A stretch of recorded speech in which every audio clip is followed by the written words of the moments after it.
नमस्कार मु रेखा आपन को स्वागत करछि मोर गोटे मिनी ब्लॉग रे। तो आज मु आपन को कथा भी आपन सहित जे सक्सेस रो मंत्र कोन आपन एती गोटे जिंस मन रखतु जे लाइफ रे जते ठोकर खाइछि ना सेते ऊपर को उठी जी काहे कि जो माने पाई जाई चंदी से माने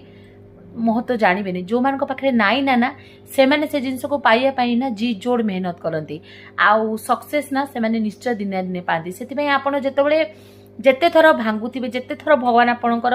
सेटा भावी आप भगवान आपणकर परीक्षा नौचे से डरबेनी लाइफ रे जदि आपको बढ़िया को अच्छी बहुत झड़ झंझा आमको सहिया को हम आ भगवान से कष्ट दियंती जो माने सही पारती आपण